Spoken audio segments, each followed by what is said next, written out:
College education के director doctor Amarjeet जी, सभी शिक्षाविद और प्यारे बच्चों, 2.5 साल पहले आपके आशीर्वाद से कांग्रेस की सरकार बनी। हमने पहले ही महीने में पूरे राज्य का आंदोलन किया कि प्रदेश की दिशा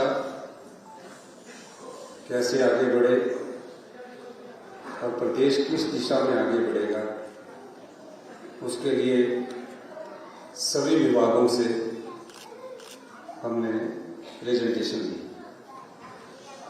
और जब शिक्षा विभाग की प्रेजेंटेशन की बारी आई तो पता चला कि शिक्षा के क्षेत्र में हम 21वें स्थान पर हैं और सरकारी स्कूलों से जो बच्चे शिक्षा ग्रहण कर रहे हैं उनकी एनरोलमेंट दिन प्रतिदिन गिर रही है।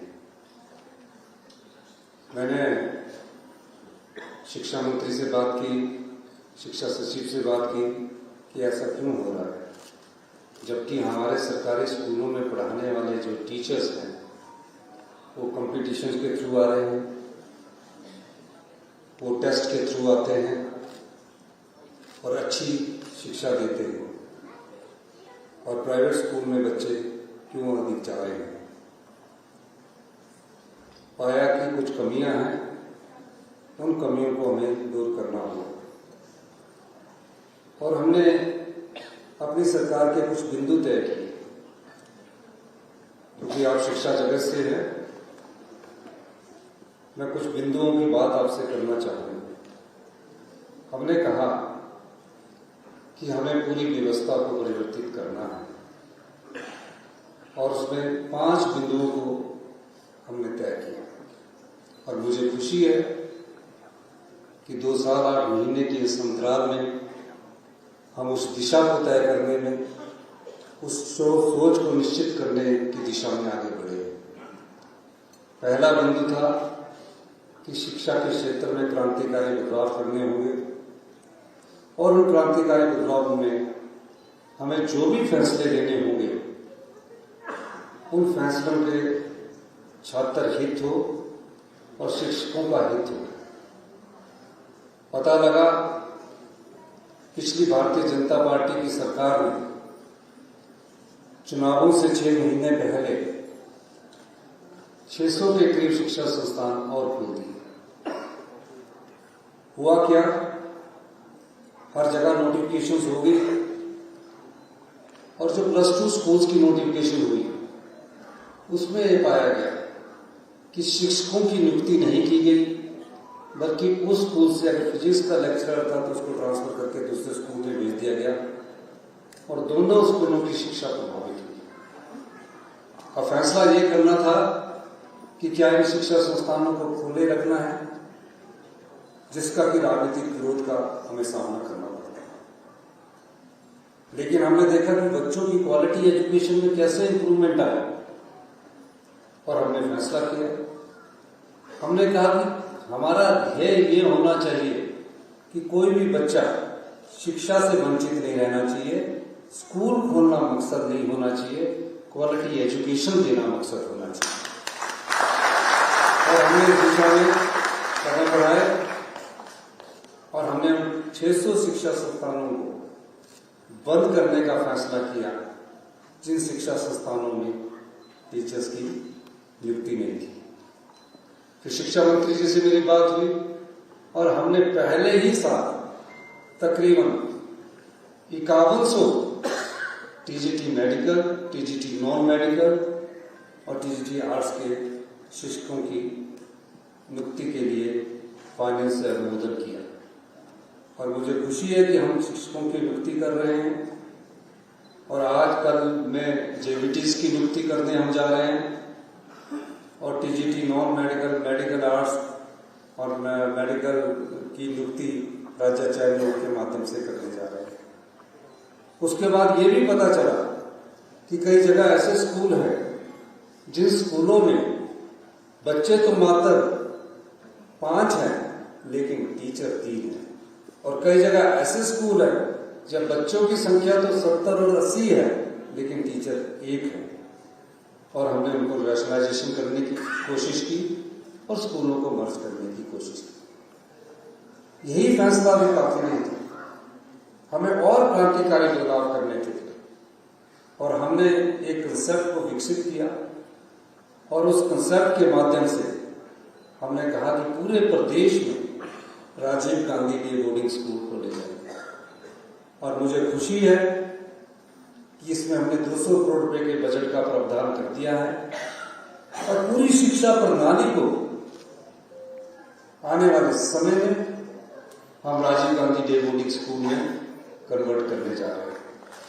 आने वाले समय में अगले वर्ष हमारा एलिमेंट्री तक के Rajiv Gandhi day boarding school शुरू कर दिए जाएंगे और शिक्षकों को भी उन स्कूलों में नियुक्ति की दिशा में आगे बढ़ेंगे। वो एक ऐसा स्कूल होगा जिसमें सभी सब्जेक्ट होंगे, साइंस भी होगा, फिजिकल एजुकेशन भी होगी, म्यूजिक भी होगा, सब प्रकार के शिक्षक उसमें नियुक्ति किए जाएंगे। और उन स्कूलों को जो निजी स्कूल है उससे बेहतर बनाया जाएगा और उसमें शिक्षकों की नियुक्ति भी तुरंत प्रभाव से कर दी जाएगी। इस दिशा में हमारी सरकार ने कदम उठाया।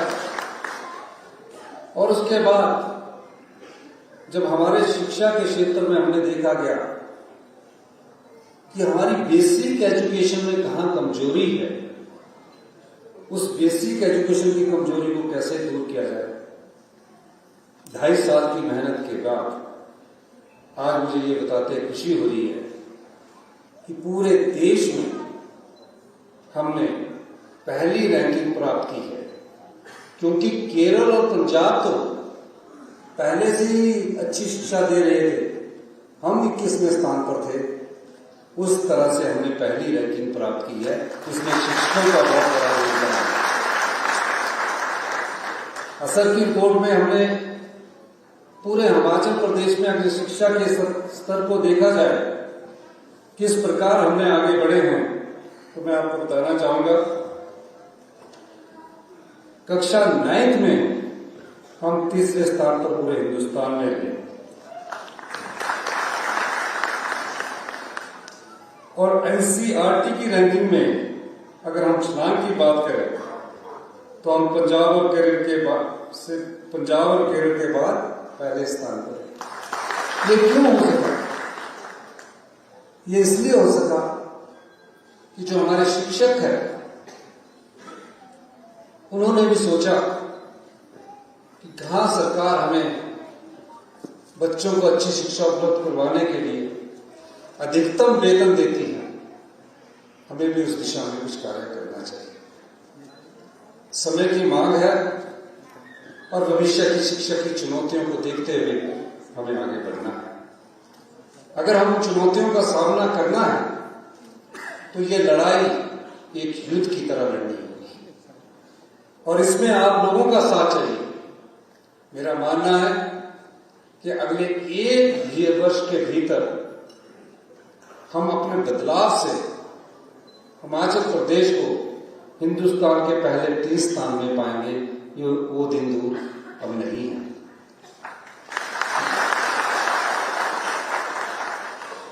उसी समय एक हमारे पास शिकायत दर्ज हुई कि जो प्रदेश का सबऑर्डिनेट सिलेक्शन बोर्ड है, उस सिलेक्शन बोर्ड में पेपर लीक करवाए जाते हैं और जो मेरिट वाले बच्चे हैं उनकी सिलेक्शन ना होकर जो पेपर खरीदा करते थे उनकी सिलेक्शन हो रही है। ये हमारी सरकार बनने के 3रे महीने की बात है। हमने इंक्वायरी की और पाया कि पेपर लीक हो रहे हैं। हमने सबऑर्डिनेट सिलेक्शन बोर्ड को भंग कर दिया और कई ऐसे इंक्वायरी में तथ्य सामने आए कि कई लोग सरकारी नौकरी ज्वाइन कर चुके हैं, कई लोग जो पेपर लीक करके सिलेक्ट हो चुके हैं। उसी मामले में ड्राइंग टीचर का भी एक मसला था। अधिकारियों ने उसमें कानूनी अपनी राय लिखी। उस कानून को ठीक करने के लिए हमें कोई ना कोई कानून का ही सहारा लेना पड़ा। और आज मुझे खुशी है कि हमने कानून की तय पर उन 315 टीचर ड्राइंग टीचरों को नियुक्ति दे पत्र देने का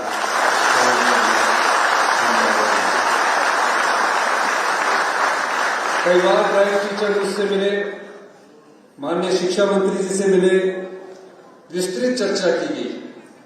कहीं ऐसा ना हो कि हम कोई ऐसा काम करते करते और आपके किसी कानूनी पचड़े में फंस जाए। लेकिन आज मुझे खुशी है कि हमने जो कानूनी राय ली थी उसके अनुसार आपको आज नियुक्ति पत्र मिलने वाला है। और शिक्षा हमारे सरकार की प्रथम केंद्र बिंदु,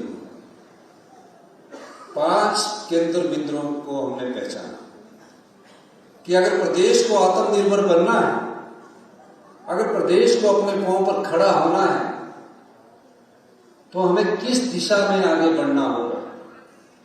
दूसरा हमारा सेक्टर हेल्थ है। सारे मेडिकल कॉलेज की आईजीएमसी है, टांडा है, मैंने उनके साथ इंटरेक्शन की और जो हॉस्पिटल में इलाज करवाने के लिए जाते हैं उससे भी मैंने इंटरेक्शन की। और जब मेडिकल टेक्नोलॉजी की बात आई तो मैंने पता किया कि जो हमारा प्रीमियम हॉस्पिटल आईजीएमसी है, इसमें जो मेडिकल टेक्नोलॉजी है वो 15 से 20 साल पुरानी है। एमआरआई की जो मशीन है वो 20 साल पुरानी है। एक्सरे 15-15 साल पुरानी है। जिस तरह भविष्य की टेक्नोलॉजी में बदलाव आया है, हमारी मेडिकल हेल्थ की टेक्नोलॉजी में उस तेजी से बदलाव नहीं आ सकता। जो भी हॉस्पिटल में जाता है वो देखता है कि मुझे कुछ बीमारी होगी, मुझे डॉक्टर देखेगा। डॉक्टर उस टेक्नोलॉजी का उपयोग करता है, कई बार उसे पता नहीं लगता और ये हॉस्पिटल रेफरल हॉस्पिटल बन गए हैं। यहां से डॉक्टर ट्रांसफर कर देता पीजीआई या प्रदेश के सामर्थ्य लोग अपने आप ही किसी प्राइवेट और अच्छे हॉस्पिटल में चले जाते हैं। ऐसा क्यों होता है? क्यों प्रदेश में 7 मेडिकल कॉलेज खुलने के बाद भी हिमाचल की जनता 1000 करोड़ रुपए का इलाज बाहर करवाती है?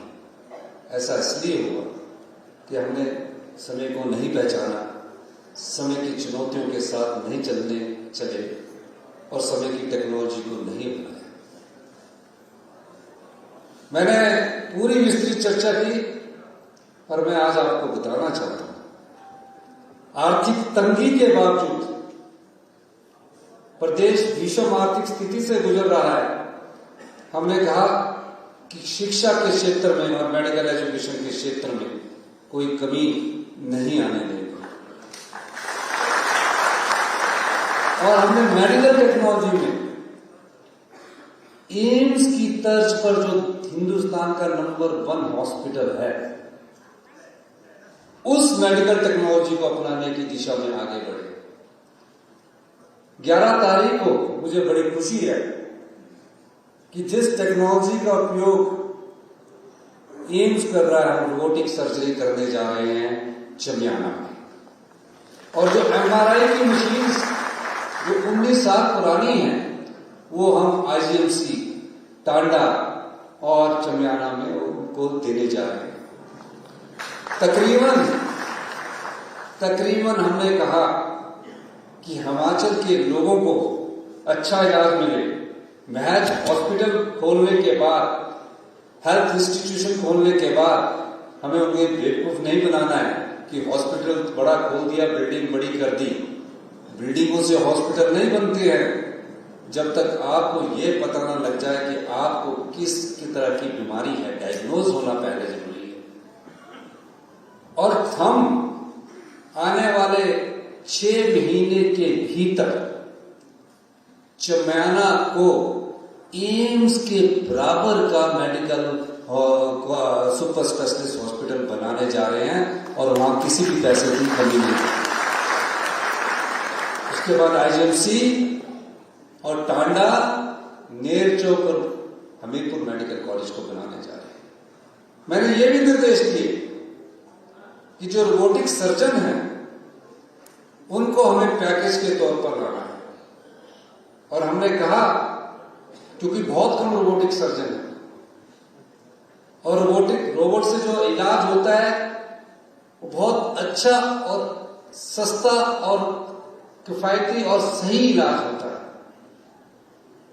उस दिशा में हमने कहा कि आपको डॉक्टरों की नियुक्ति करनी है तो एक डॉक्टर को हम 1 करोड़ रुपए का पैकेज देने के लिए 3 साल के लिए भी तैयार है।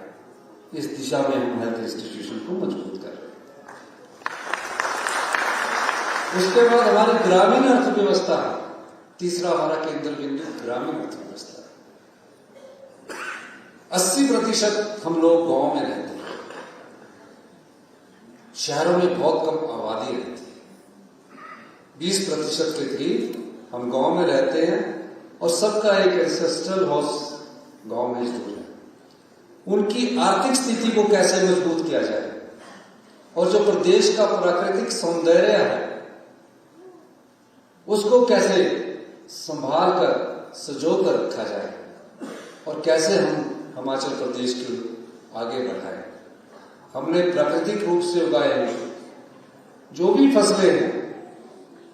हिमाचल प्रदेश हिंदुस्तान का पहला ऐसा प्रदेश बना जहां प्राकृतिक रूप से उगाए हुए गेहूं पर, मक्की पर, हल्दी पर हम मिनिमम सपोर्ट प्राइस दे रहे हैं। अगर आज किसान गेहूं उगाएगा जो प्राकृतिक रूप से उगाएगा, गोबर आधारित उगाएगा, सरकार उससे 60 रुपए किलो गेहूं खरीदेगी, 40 रुपए किलो मक्की खरीदेगी और 90 रुपए किलो हल्दी खरीदेगी, 60 रुपए किलो जौ खरीदेगी। क्यों? ताकि गांव में बैठे किसान के हाथ में पैसा आए। और 51 रुपए किलो हम गाय का दूध और 61 रुपए किलो सरकार भैंस का दूध खरीदेगी। ये पैसा हम क्यों दे रहे हैं? ताकि गांव में रहने वाले व्यक्ति के पास भी समृद्धि है। तो तीसरा हमारा केंद्र बिंदु ग्रामीण अर्थव्यवस्था है। यह हमारी सरकार ने 2.5 साल पहले तय किया था, जिसके परिणाम आने शुरू हुए। चौथा, टूरिज्म सेक्टर में हम बहुत बड़ा निवेश करने जा रहे हैं।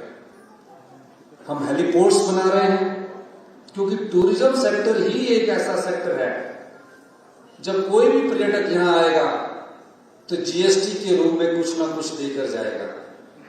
2400 करोड़ रुपए का इन्वेस्टमेंट हम टूरिज्म सेक्टर में करने जा रहे हैं। हम हेलीपोर्ट्स बना रहे हैं, हम धर्मशाला का एयरपोर्ट को बड़ा कर रहे हैं और इस टूरिज्म के प्रोजेक्ट्स में बाहर के देश भी हिमाचल प्रदेश में इन्वेस्ट करना चाहते हैं ताकि हमारे पास पैसा आए। और टूरिज्म सेक्टर एक ऐसा क्षेत्र है जिससे पैसा हिमाचल प्रदेश में आए। 5वां हमारा हाइड्रो है। 5वां बिंदु हमारा हाइड्रो इसलिए है कि जो बहता हुआ पानी है ये बहता हुआ सोना है। इसकी लड़ाई हम सुप्रीम कोर्ट में भी लड़ रहे हैं, हाई कोर्ट में भी लड़ रहे हैं। और आपने देखा, मैंने कई बार कहा कि हम प्रदेश की संपदा को ना तो लूटने देंगे, ना ही लुटाएंगे और ना ही लूटेंगे। इसी का परिणाम है कि 2.5 साल पहले जब हमारी सरकार आई कि वाइल्ड फ्लावर हॉल जो हिमाचल प्रदेश की संपत्ति है उसको हमने हाई कोर्ट से जीता, सुप्रीम कोर्ट से जीता। आज वाइल्ड फ्लावर हॉल को चला तो ओबराय रहा है लेकिन वो सरकार की संपदा बन गई है और उससे हर महीने हमें 2 करोड़ रुपया किराए के तौर पर आ रहा है, साल का 24 करोड़ रुपया। उसी तरह कड़छम बांटू एक प्रोजेक्ट है JSW का, हम सारे केस हारते रहे सरकारें। पिछले 30 साल से कोई ऐसा केस ही नहीं है जो जीता गया। होता क्या था कि हमारी तरफ से ऐसे वकील, मैं किसी की वकील की योग्यता को चैलेंज नहीं कर रहा, ऐसे वकील खड़े कर दिए जाते थे जो डेट पर डेट लेते जाते थे, डेट पर डेट लेते जाते थे। और सरकारी वकील भी नहीं का वकील होता था जो प्राइवेट का वकील होता था। हमने इस दिशा में प्रगति की और कड़छम बांटू जो JSW का मालिकाना हक है, उसमें हमको 6% रॉयल्टी देने से मना कर दिया। हाई कोर्ट ने उनके पक्ष में फैसला कर दिया। हम सुप्रीम कोर्ट गए और हमने सुप्रीम कोर्ट में बड़े से बड़े वकील कपिल सिब्बल से लेकर पराग त्रिपाठी तक खड़े किए। और मुझे ये जान बताते आपको खुशी हो रही है कि उस केस को भी हमने जीता और 250 करोड़ रुपया हर साल हिमाचल प्रदेश के खजाने में। इसी तरह हमारे और केस चल रहे हैं। हमने कहा कि बड़े से बड़ा वकील खड़ा करिए। जो दरवाजे के पीछे के समझौते हैं, हमने उनको मानने से इनकार कर दिया। जो पर्दे के पीछे की बातचीत है, हमने उस बातचीत को खत्म कर दिया। और आने वाले समय में ये जो बहता हुआ पानी है, ये हिमाचल प्रदेश की संपदा है। हम इसके अधिकार की भी लड़ाई करेंगे। मैं बार बार कहता हूं कि 2027 में हिमाचल प्रदेश आत्मनिर्भर होगा और 2032 में हम हिंदुस्तान के सबसे धनवान राज्यों में से एक राज्य होगा। ये नीतिगत बदलाव है, इसका परिणाम आने वाले 1 साल के अंदर आपको नजर आएगा। जहां सरकारी संपत्ति, जो हमारी संपदा है, जो हमारा बजट है, उसका 71% हमारा सरकारी कर्मचारी और अधिकारियों की पे और पेंशन पर चला जाता है, ब्याज पर चला जाता है, मूलधन पर चला जाता है। उसके पास जो बचता है वो 70% जनता के लिए हम मानते हैं। ये जो इनइक्वालिटी है, इसको हम असमानता को दूर करने की हम कोशिश करते हैं। और ये कैसे होगा आत्मनिर्भर? जब अच्छे स्कूल होंगे, अच्छे हॉस्पिटल होंगे, अच्छी पे हम अपने लोगों को देंगे, अच्छे रोजगार के अवसर पैदा करेंगे, उसी को आत्मनिर्भर। इसलिए जब हमने सरकारी कर्मचारियों को ओल्ड पेंशन स्कीम दी, तो भारत सरकार ने हमारे 1600 करोड़ की एडिशनल बोरिंग बंद कर दी, जिसके कारण हमारी थोड़ी पोजीशन आउट है। हमसे कहा गया कि अभी भी वक्त है कि आप OPS से UPS में चले जाएं। मैंने कहा कि हम OPS में ही रहेंगे, क्योंकि मैं नहीं चाहता कि जब कोई सरकारी कर्मचारी और अधिकारी रिटायर होकर जाए, उसके हाथ में हर महीने एक अश्योर्ड पेंशन आए। जब उसके हाथ में हर महीने अश्योर्ड पेंशन आएगी, तो वो महसूस करेगा कि हर महीने मुझे इतने पैसे आने हैं और मेरे शरीर में जब तक अंतिम सांस बची है, तब तक ये पैसे मुझे सरकार देगी। NPS में क्या होना था? आपने इकट्ठे पैसे ले लेने थे और पुत्र मोह या विवाह शादी या मकान में अपने खर्च कर देने थे, पैसे खर्च हो जाने थे, फिर आप देखते रहते, आपके पास पैसा बचना नहीं था। इसलिए मैंने बोला ये एक संवेदनशील है। हमारी सरकार OPS से कभी भी वापस नहीं जाएगी, चाहे कितनी बड़ी आर्थिक चुनौती का सामना करना पड़े। और जो अब नई नियुक्तियां हो रही है, इनको भी OPS ही मिलेगी।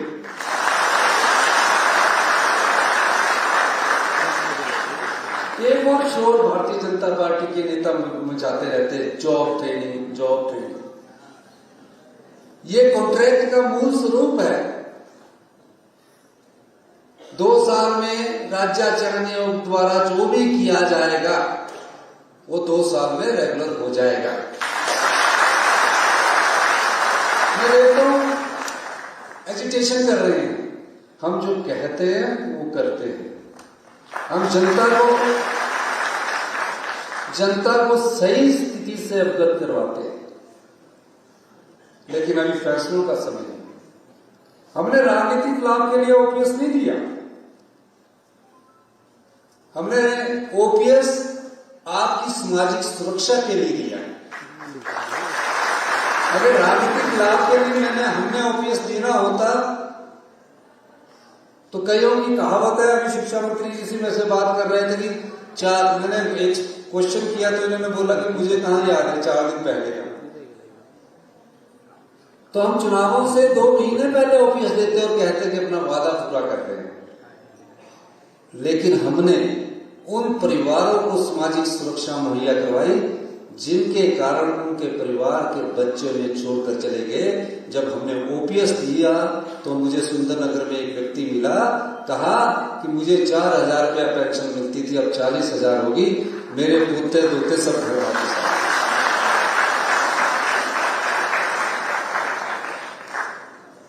इसी तरह हमने अपनी पूरी गारंटियों को पूरा किया है।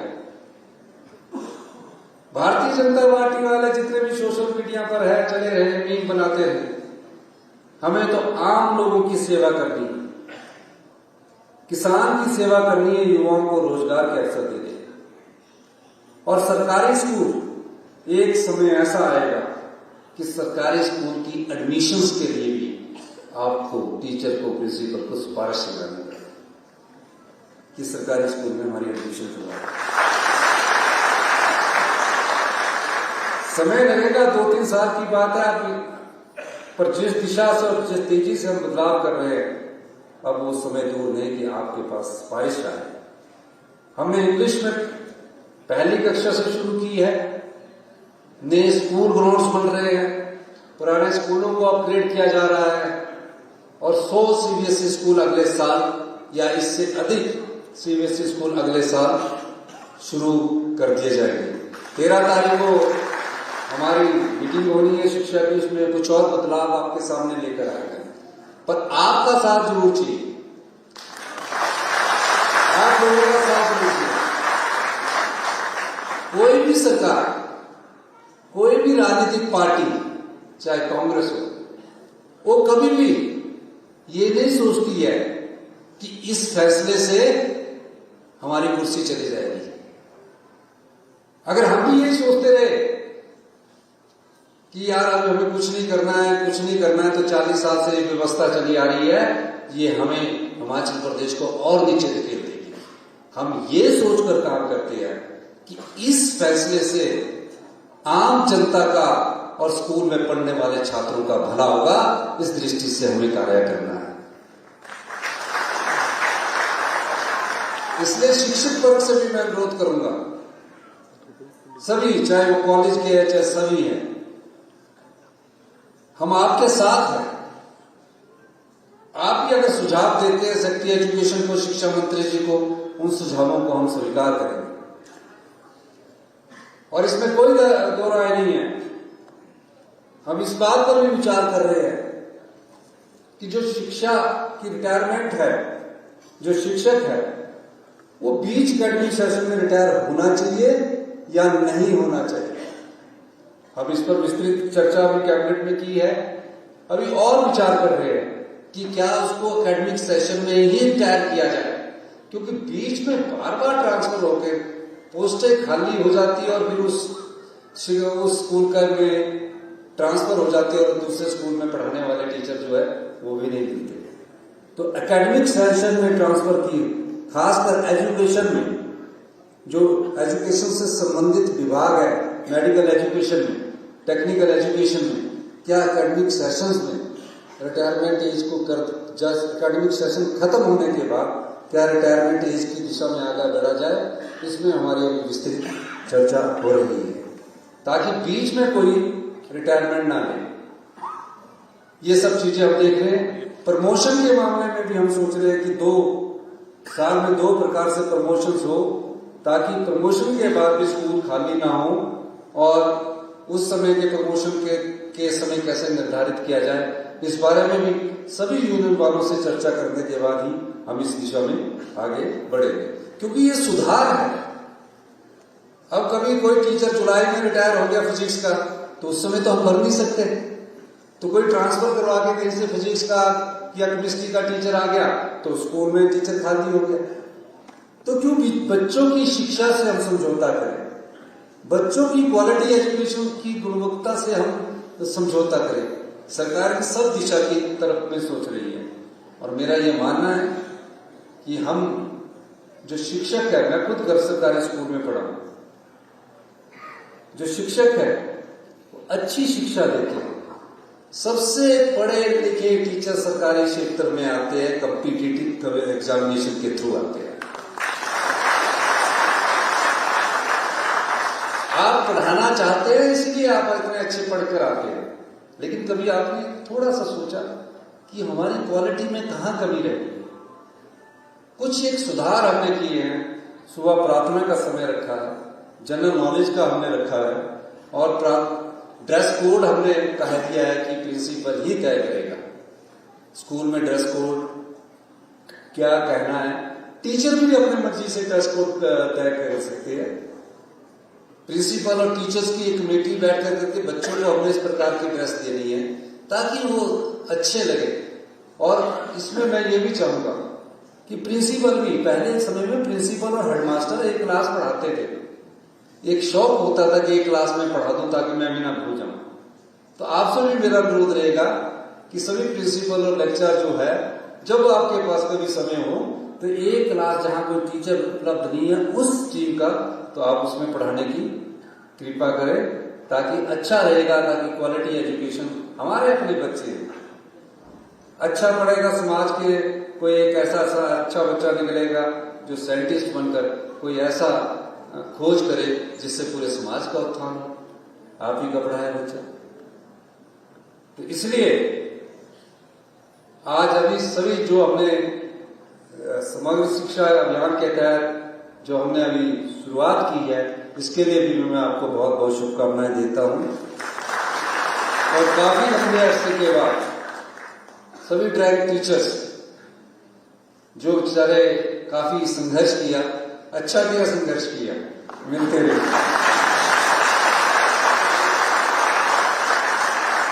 इस मिलने से ये हुआ कि हम बार बार उनको पूछते रहे, क्योंकि फाइल में जब लिख के आता है, जब एक बार फाइल में लिख के आता है तो उसको ठीक करना होता है।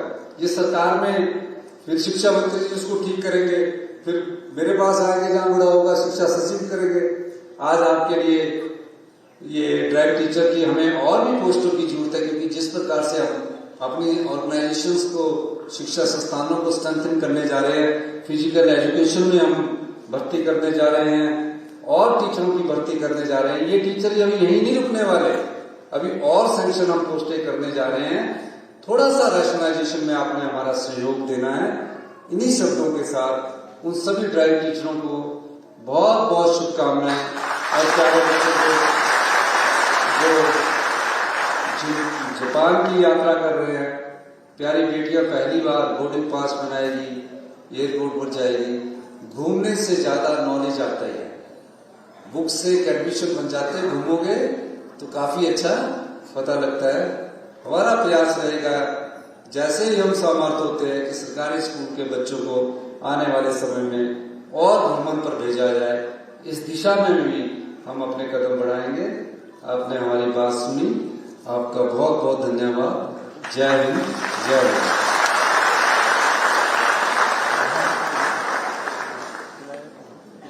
धन्यवाद सर। आपने जमीनी स्तर पर शिक्षा, स्वास्थ्य, टूरिज्म, सामाजिक सुरक्षा, युवाओं को रोजगार, किसानों की मदद पर जो बातचीत की, उसके लिए आपका बहुत बहुत धन्यवाद। आग्रह करूंगी निदेशक स्कूल शिक्षा से कि वे माननीय मुख्यमंत्री के द्वारा नवनियुक्त ड्राइंग टीचर्स को अपॉइंटमेंट लेटर दिलवाएं।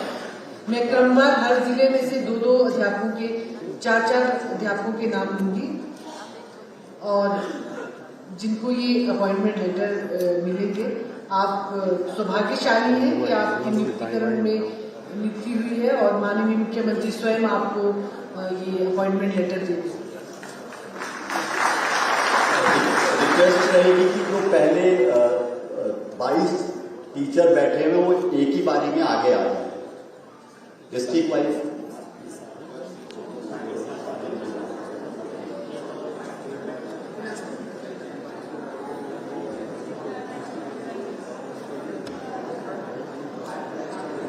सबसे पहले मैं बिलासपुर से कविता चौहान जी को बुलाऊंगी। कृष्णा कुमारी, रजिया सुल्ताना, जगत सिंह जी, ये बिलासपुर के जिले के सभी लोग इकट्ठे सामने आ जाए। बिलासपुर जिला के जितने भी टीचर्स को आज ज्वाइंट टीचर्स का अपॉइंटमेंट लेटर बनना है वो सभी आगे आ जाए, एक ही बारी में आ जाए सारे। और जैसे बिलासपुर के खत्म होते हैं उसके बाद दूसरा जिला जो बैठा हुआ है वो आ जाए प्लीज।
बिलासपुर के बाद चंबा डिस्ट्रिक्ट के लोग तैयार हो जाएं। चंबा डिस्ट्रिक्ट के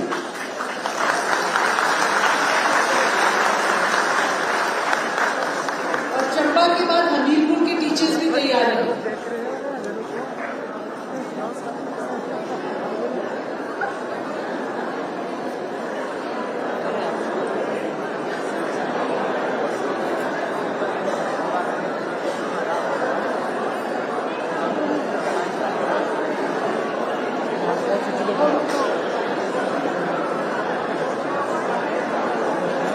चंबा के बाद हमीरपुर डिस्ट्रिक्ट के टीचर्स भी आगे आ जाएं।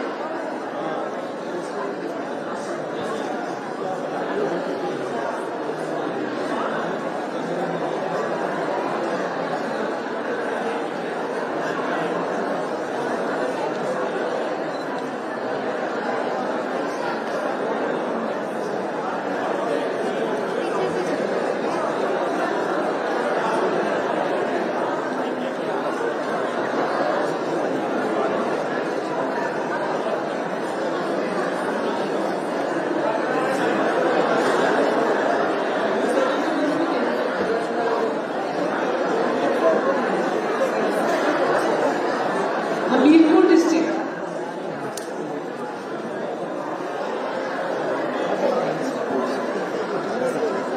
हमीरपुर के बाद कांगड़ा डिस्ट्रिक्ट के लोग भी सामने आ जाएं।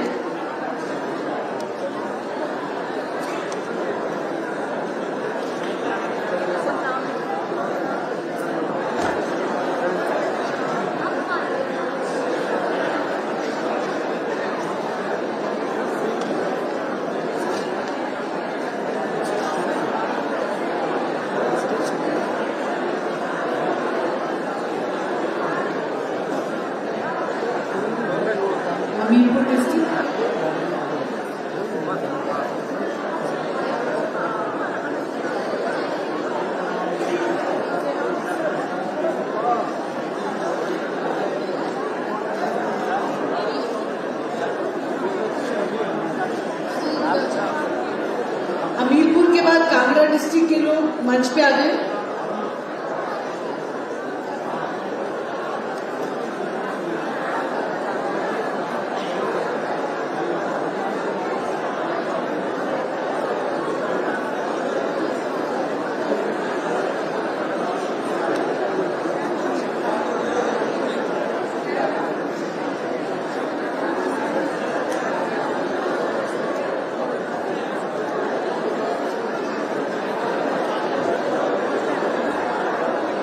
कांगड़ा डिस्ट्रिक्ट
किन्नौर से एक कैंडिडेट हमारे पास किन्नौर से भी है, सुनील कुमार जी, आप भी अपना अपॉइंटमेंट लेटर दे लें। किन्नौर से एक ही है।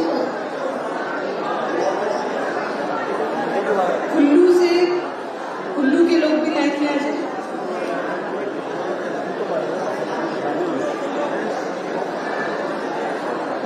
कुल्लू से लोग हैं तो सामने आ जाए।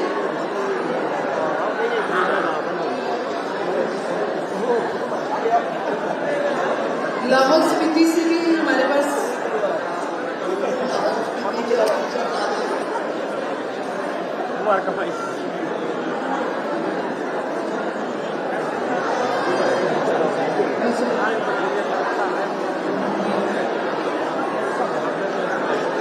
कुल्लू लाहौल स्पीति के बाद मंडी के टीचर आ गए।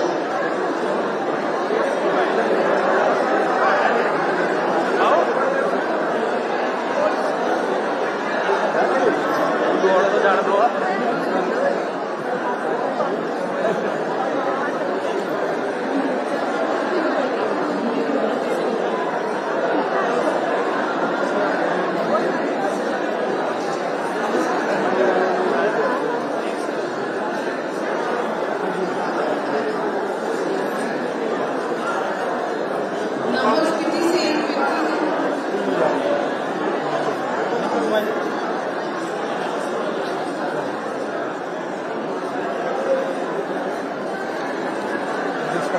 मंडी के लोग स्टेज पर आ जाए। मंडी से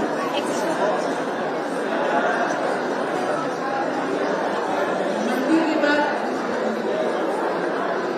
शिमला के लोग भी तैयार हैं। शिमला के लोग तैयार हैं मंडी के बाद।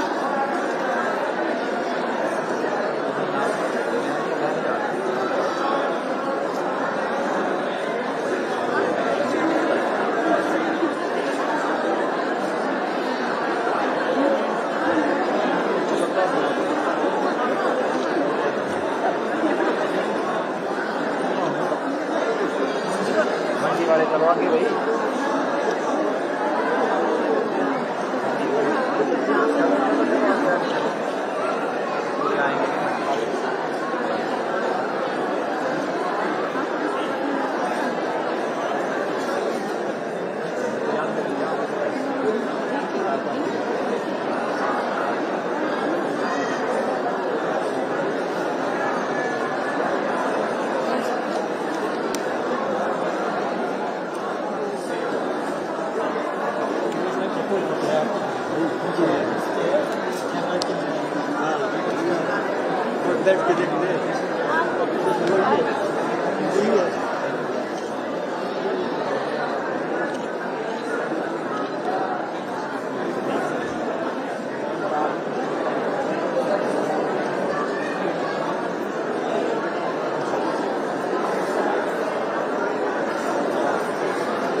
उनके पास शिमला के लोग भी तैयार हैं।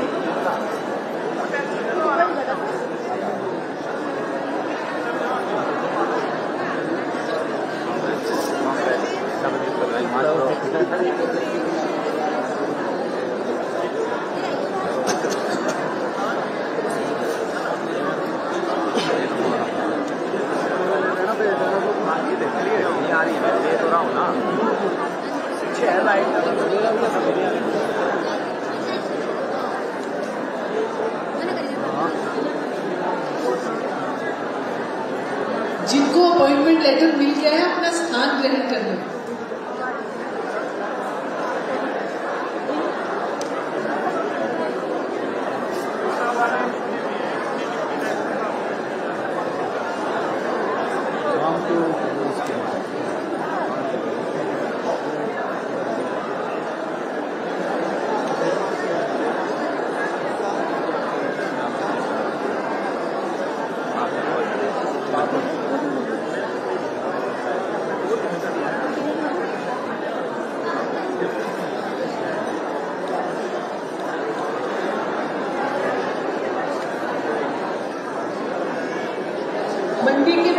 शिमला के लोग? मंदिर भाई शिमला वाले ये महाराज कितना साउंड तो फुल फ्री वाले लो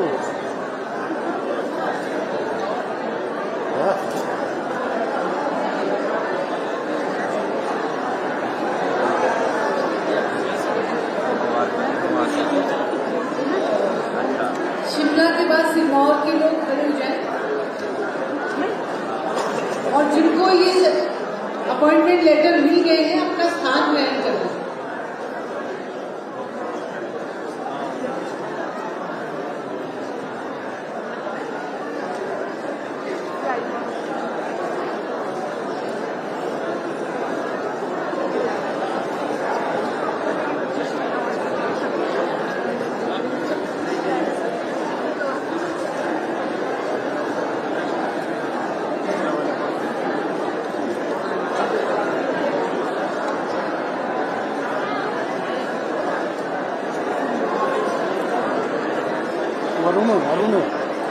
अरुण 8 बजे 5 ठीक है ना तुम क्या हमारा वीर वहाँ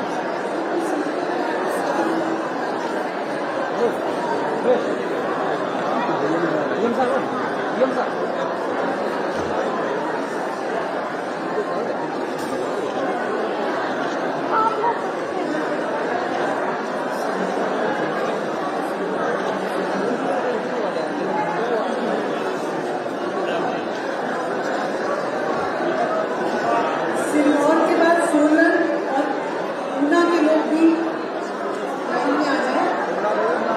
सिरमौर के बाद सोलन और ऊना के लोग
क्या पता किसको मिला कोई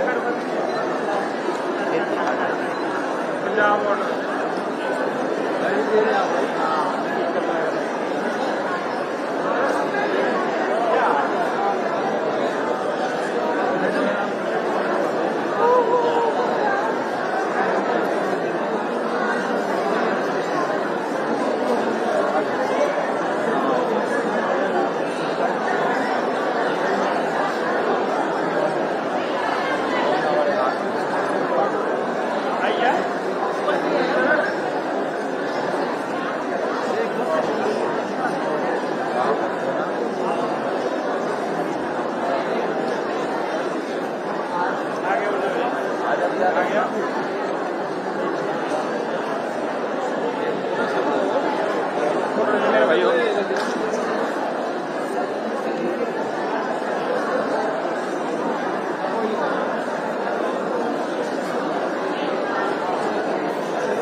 सभी अपना स्थान दे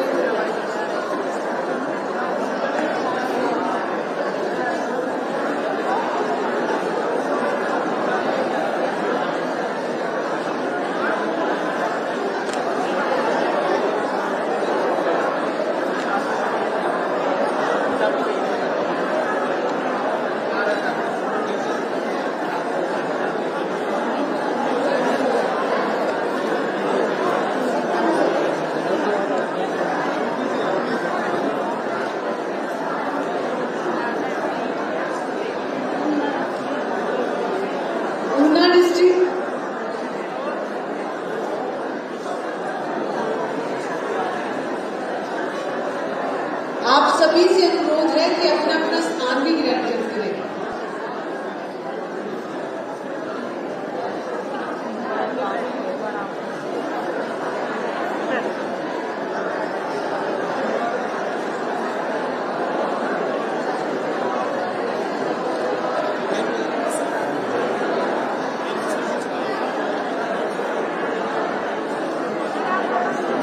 फोटो काम तो करना चाहिए।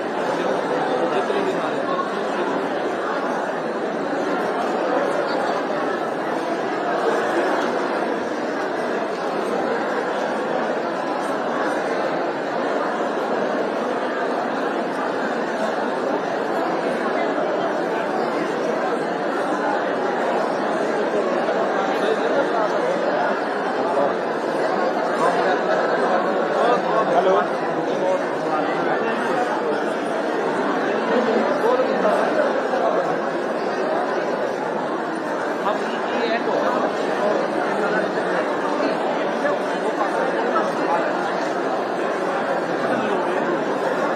ये 400 बन जाते हैं।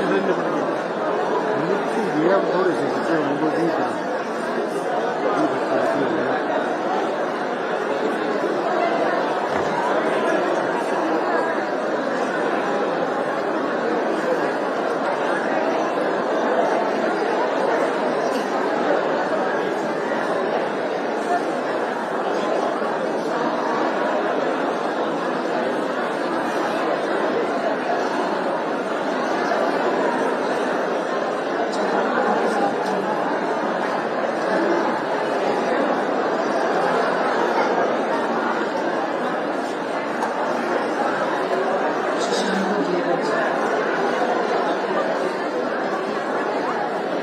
माननीय आप सभी को बहुत बहुत मुबारक हो। धन्यवाद सर। माननीय मैं आपसे विनम्र आग्रह करूंगी कि हमारे साथ कॉन्वेंट यूनिवर्सिटी को